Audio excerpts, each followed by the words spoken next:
The Bibbulmun Track is essentially one of the world's greatest long-distance walks.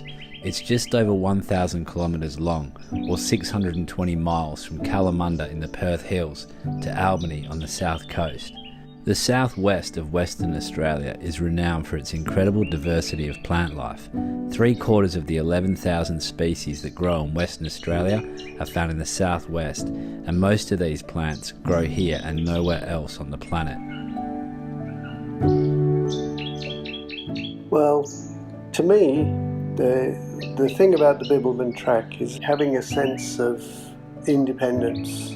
You really reduce all of your issues down to a small amount of things you have to think about, and you're carrying everything you need with you as you go.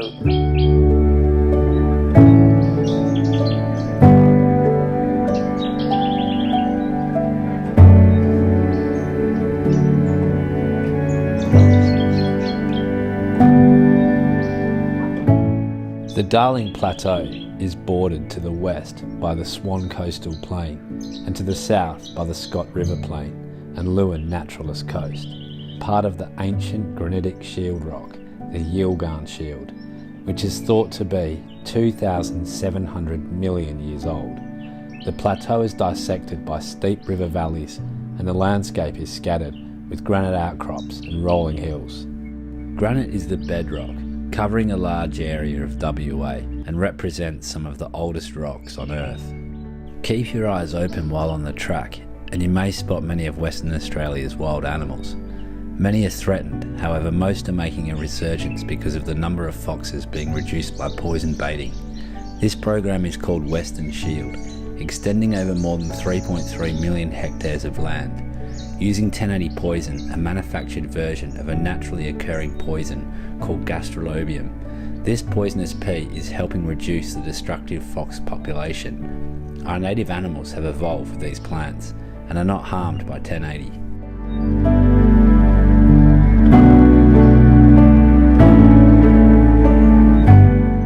The Noongar people are divided into about 14 different groups, both socially and linguistically, each of which inhabited a particular tract of country. Each local group had access to a selection of different ecological habitats in accordance with a long tradition of territorial occupation. The Bibbulmun was one of the groups. Their country was generally recognised to extend from Pemberton to Albany. The Bibbulmun Track is named in honour of the Bibbulmun people to recognise their practice of walking long distances for ceremonial gatherings. The southwest of Western Australia is a highly diversified and complex mineralogical region, boasting a wide selection of strategic and industrial minerals. These include tin, gold, bauxite, coal, silica sands and lithium, to name but a few.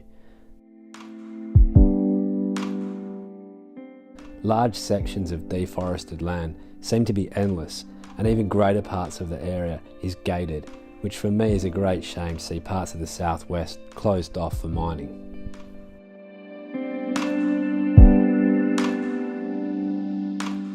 It's day 1, hour 1. Heading to Fremantle to pick up Tim, picking up the Google camera, and then we're going to North Bannister where we're meeting the other guys, and away we go.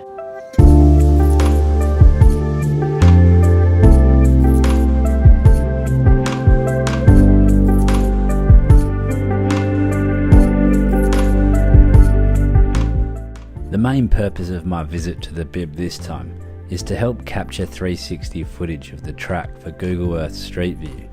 I must admit, unlike most people, so far I've only been on Google Street View to look at my house, houses I've lived in, and my family and friends' houses.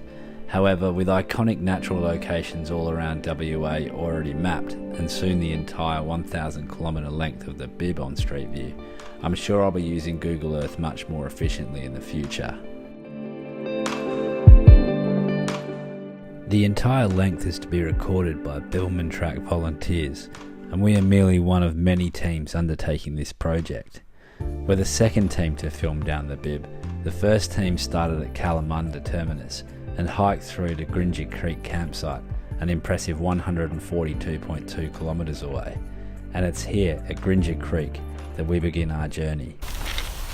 Here we are. Got the Google camera on my back, and we're about 3 or 4 Ks in on day one.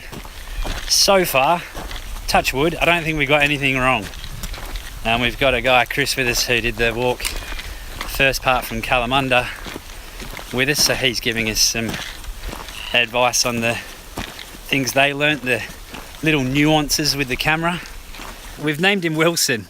He hasn't really said much. I think he's a bit shy, but he'll get to know us, and I'm sure he'll open up, and we'll... He's looking a bit surprised. Well, he's just had all different people join him, but he's not that helpful up hills.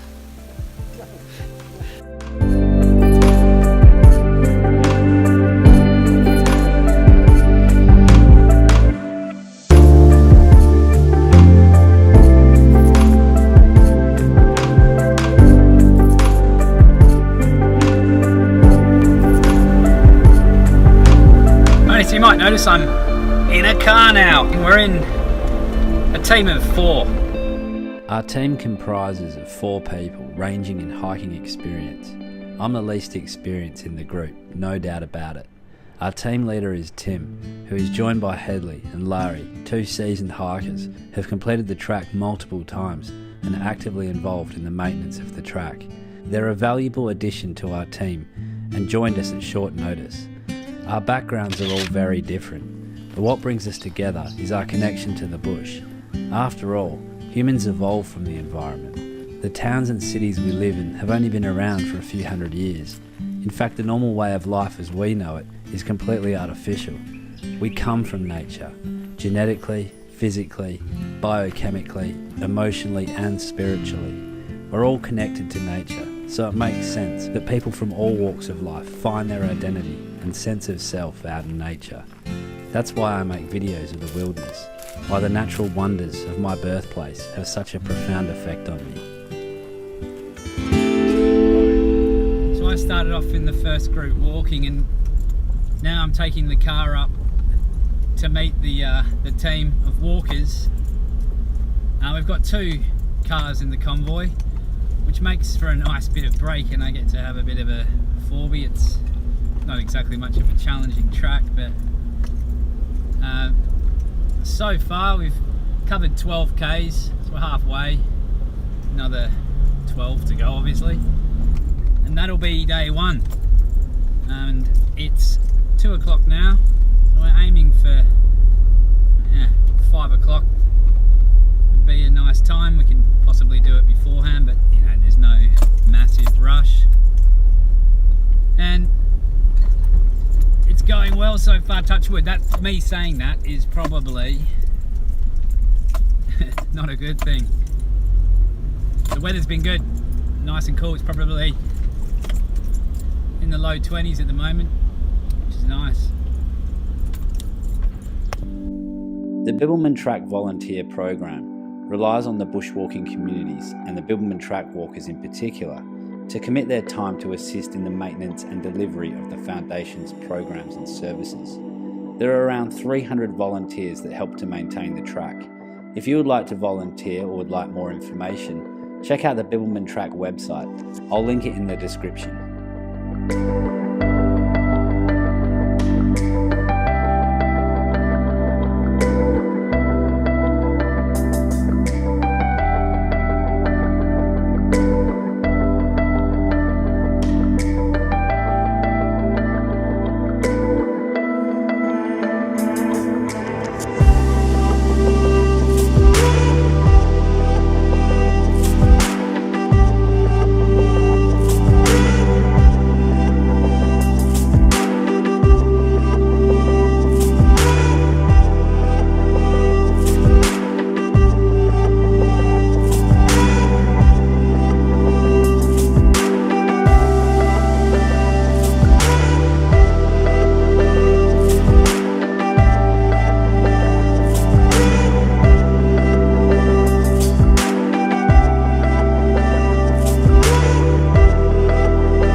fantastic environment. There are very few places in Western Australia that I know where you can very quickly connect to the country that is the southwest. So you can begin to appreciate the wonders of the country that we have here. For me, nature brings back a balance into my life. After spending 2 weeks now on the Bibbulmun Track, plus countless time exploring other places around WA, I've seen a vast amount of natural wonders: deserted plains, pristine coastlines, breathtaking rivers and waterfalls, untouched bushland and sunburnt plains. The wilderness, for me, is the elixir of life.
I'm at the tree.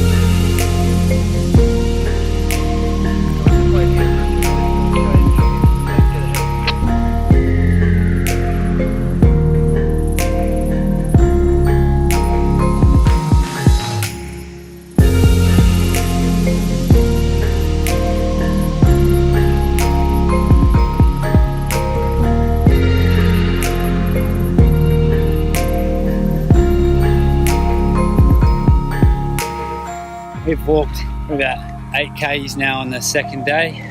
It's me and Tim's turn to take over walking our friend Wilson. It's going to be warmer today, and we've got a really big hill climb right at the end of our walk, which is rumoured to be, anyway, the hardest part. I've never walked it, but the people that have say it's a bit of a beast. Just heard a noise off to the side, sounded very snaky.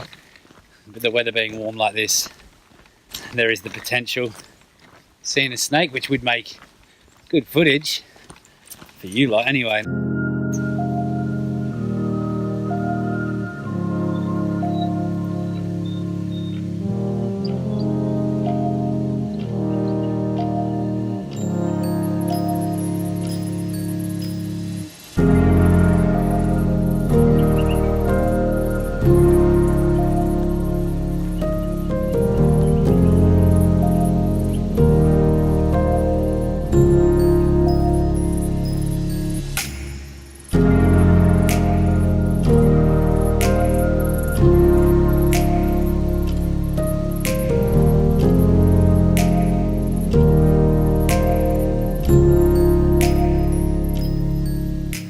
Go through little islands of different trees, and then it opens up and lots of low bushes and trees spread out, and then it goes back into forest again, which adds a bit of variety to the walk. It's definitely warming up at the moment. Nothing too bad though. I just like whinging.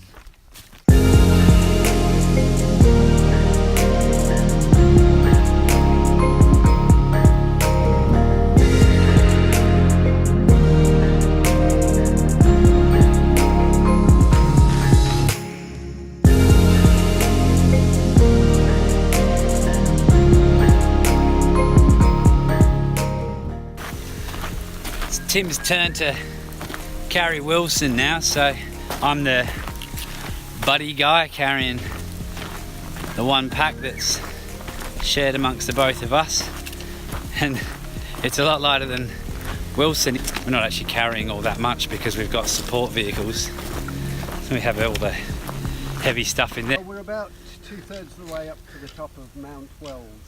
It's not a popular hill. It's not flat. But we're at the what we thought was the top, but it levels out, doesn't it, and goes back up again, and then about 800 metres away from the end. And how's Wilson been with you? Wilson's been very quiet today. I think, you know, he was a bit overexcited yesterday, but he's calmed down now, and he's definitely got heavier. He's picked up a few souvenirs. He's not very much not completely embraced the leave no trace principle, with a few branches and twigs. The main problem is all those people who sending in their inquiries all the time. You know, I'm a busy guy and I can't answer all those Google searches, and I don't know what's the best cafe. Wilson's hopeless. You know, Let Wilson rest, because we're fine. We'll let Wilson have a rest and then we'll crack on. Yeah, Wilson's the weakest link. Yeah. We're carrying him. Yeah, literally. You know, but Chris, who did the first 3 days, he grew emotionally attached. I can understand it, you know. When Wilson looks at you with those eyes. And next stop, Mount Wells campsite. Thank you, people. Just keep sending those search queries. Alright, feels like we're at the top and I can see the cars. Whew. That was fun. We're currently near Boddington, hiking up Mount Wells, also known as Warmering Hill. It's the highest point in the region. It was for this reason that this hill was used as a fire lookout. Ironically, the tower and its adjoining hut were destroyed by fire in 1961. The structures were rebuilt and the living quarters now serve as a hut for Bibbulmun hikers. This place even has a wood stove for those of you culinary hikers. Amazingly, the fire tower is still used occasionally, and although visitors cannot access the top of the tower, the view from the accessible first level offers great views of the Darling Scarp, as well as nearby gold mining operations.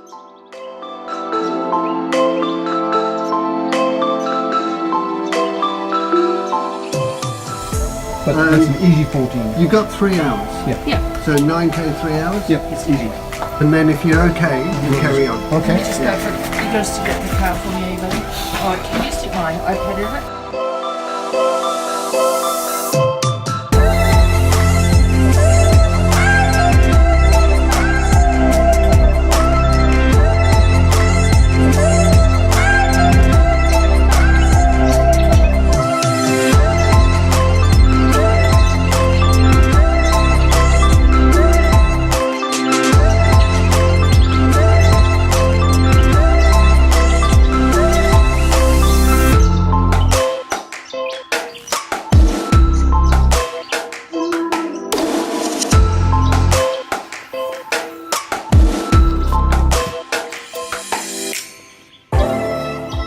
There are very few places in Western Australia that I know where you can very quickly connect to the country that is the southwest.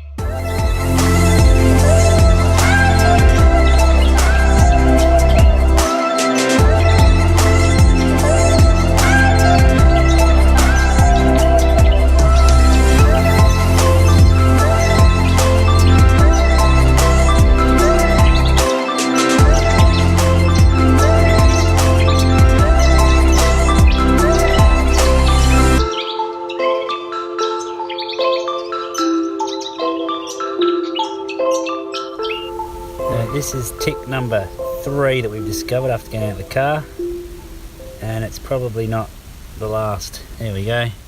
And then the trick is not to use tweezers, is what's advised. This is under duress I'm doing this. But you want to make sure they got the 2 little nippy things. So bring him up here, Tim, and put him on here. There's another one that we've pulled. And if you squish him, give him a... And then what you want to find, oh, he's still going, you've got the 2, see, you can see them there, 2 little teeth at the front, whatever they are, that's what digs in, and that's what you don't want to be stuck in your leg. So you go. So we'll now let him loose in the wild, Yeah. back to his home country. Oh, there we go. See you later, mate.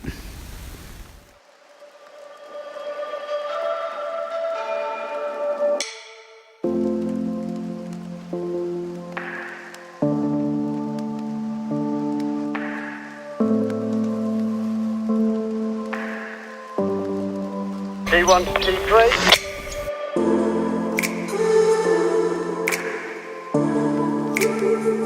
023.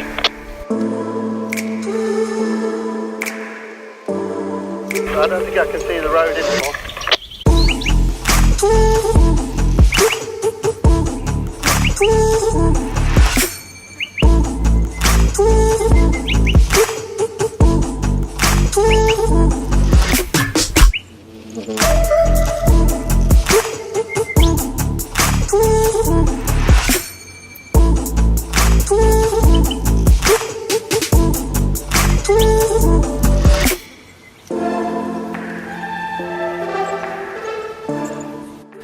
This is the height of tick season. Yesterday we were parked and we were just getting something to eat, and there were only tall trees around us and they were literally falling down onto us. So I pulled 3 off my leg yesterday, and then when I was having a shower I found 2 more, so I got 5. But no doubt I'll be pulling more out of my skin by the end of the day. There's not a lot you can do apart from not be here. It'll be about the only way of escaping it. Onwards. It's 9 o'clock. Temperature's beautiful. It's cooler today than it has been on the other 2 days. Hopefully it stays like that.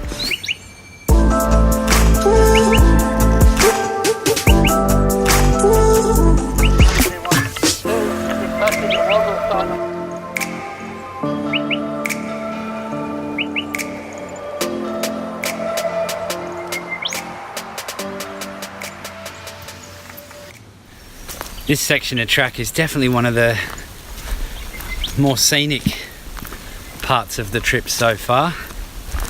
We didn't actually walk one of the iconic bits. The other guys in the group walked that up the hill, so I haven't got any footage. I got some on the drone of the hill. We've definitely lucked in with this section of track. It's flat and scenic, which is kind of rare. Normally you've got to walk up a hill to get something very scenic. Makes for a nice break, but apparently the whole trip today is flat, and there's a rumour that we may be done by lunchtime.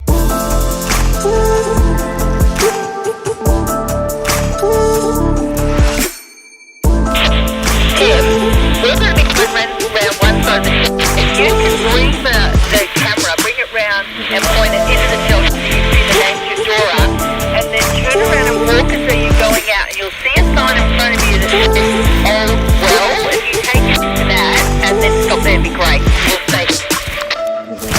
Okay, I'll call you when I'm at the shelter and you can guide me through. Sure.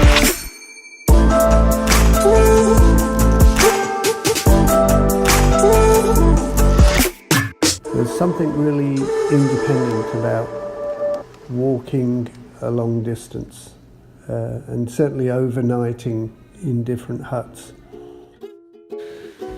This is the Jarrell Lodge where we've been staying, and first day I filmed it and the last day we're here, so we're all packed up, ready to go. Tim's just loading the car, and oh, it's Wilson. Morning, Wilson.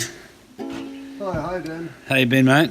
Not too good. I've got as far as dwelling up, and I've spent all my money, so I'm doing a bit of busking to buy some breakfast. Oh, geez, mate. All right, well, I think I've got a bit of cash in the car, so I'll see what I got. And how you been going so far? Oh, you know, I got a tick on Monday, but the boys managed to get it off okay. Is it itchy?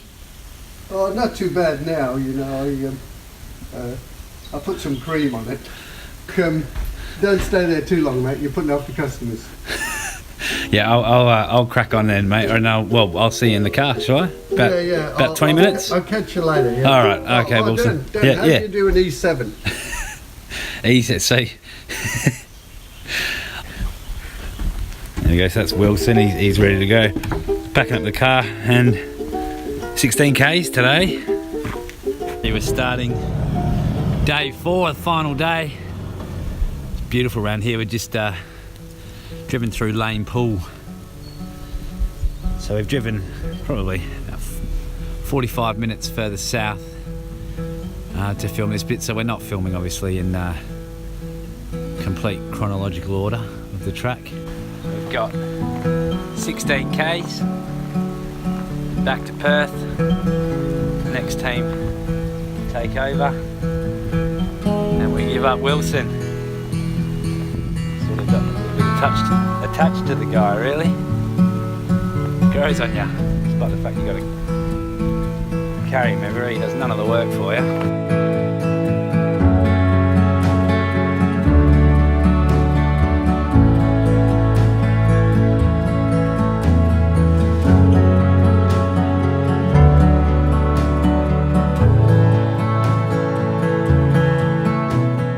We come from a wild planet.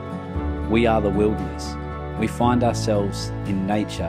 However, no science can reproduce it. No composer can match it. Nor can a great writer describe it. We are all born from this earth, and we will all one day go back into it.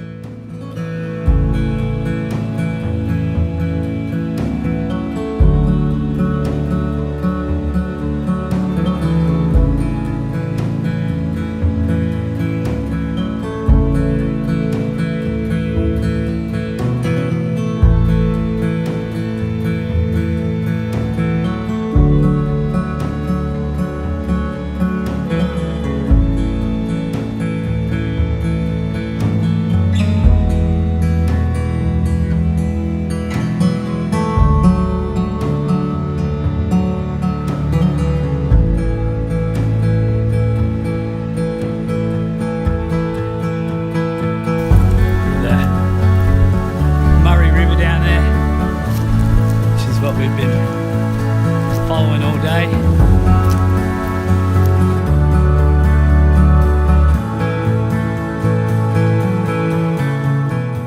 For many different reasons, not everyone has access to places like the Bibbulmun Track.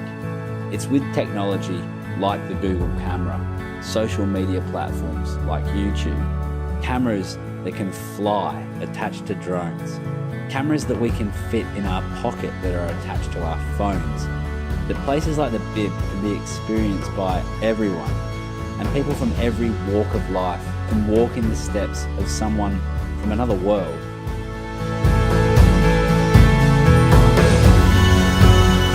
So last day, looks like it's going to be our most scenic day, and with 16 Ks to go, there's 3 of us today. We're down 1 team member, but we've got it all enough down pat now that I'm sure we're going to manage. It's only 16 Ks, so divide that up. It's a leisurely stroll for all of us, really, and at this temperature it is a bit hard going apparently with Wilson though, because the growth around here is very low and covering the track, and Wilson, when you're wearing him, he end up being about 8 foot. So if you are 8 foot and walking the Bibbulmun, watch your head.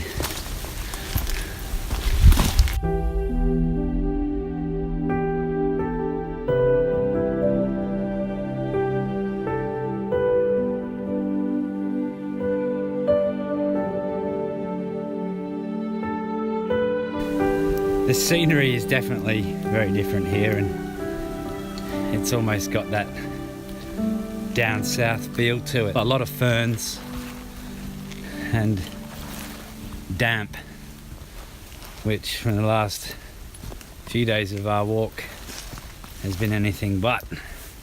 So this is a very nice change and a very good way to end our trip. Tim's just reached the camp with Wilson. He's going to radio when he's off and head in there. Camera's off. So this is Murray Hut, and this is a really, really nice location because you have riverfront real estate. So if you needed to take a few days rest with sore feet, this would be one of the places to do it.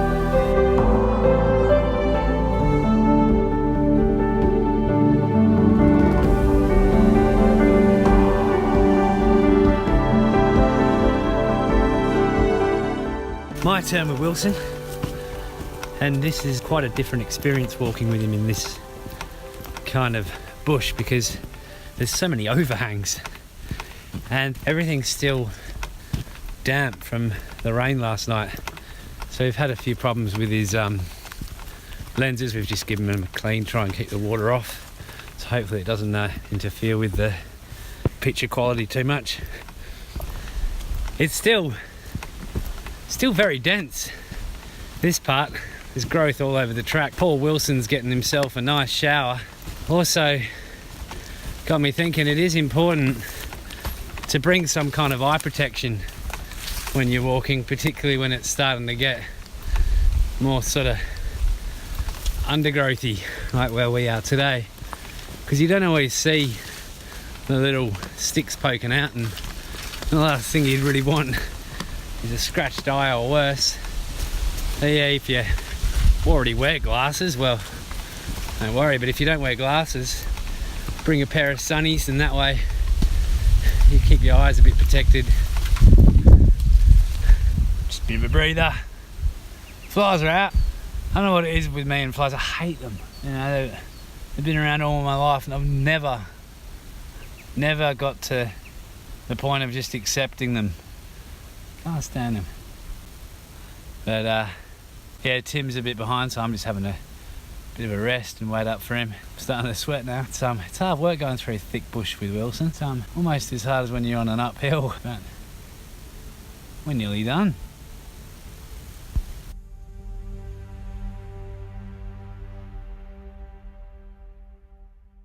Got the last leg now, had a stop over. Buddy for Headley, and then we're done. That's it. There's about 5 more Ks to go. We hit Driver Road. Game over. Back home.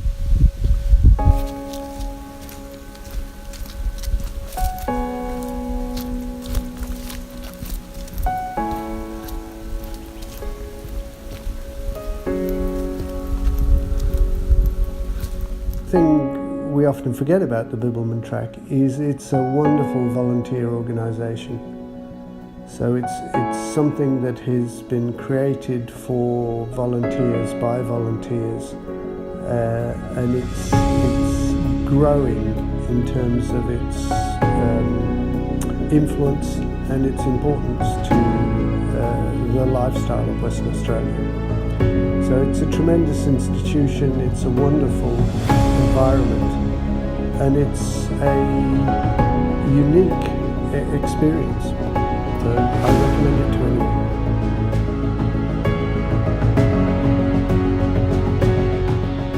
Isn't life about sharing? And if it is, how lucky are we to be alive right now, to be the first to experience a truly global connectivity? The entirety of the Bibbulmun will soon be online, so dust off your boots and start planning using Google Earth. I'll link it in the description. If you need gear, I'll put a few links and some hiking stuff there that I think you might like. Subscribe, like, share. Oh, and check out my Etsy store for some Christmas gift ideas. I had to throw in a cheeky plug. Well, it's my show. There we go. Homeward stretch.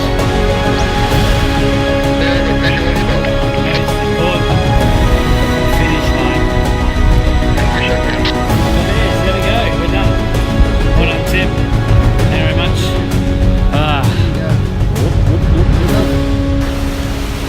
So there we go. That's the end of Wilson. Well, it's not the end of Wilson. It's the end of our adventure with Wilson. So, thanks for watching. If you enjoyed this episode, please consider subscribing and click the bell so you don't miss our next adventure. Check out my Patreon page if you have a look at that. That'd be awesome. And I'll see you again really soon on the next Epic Drives Western Australia. Hey, maybe it might even be a 4B trip next time. Who knows? See ya.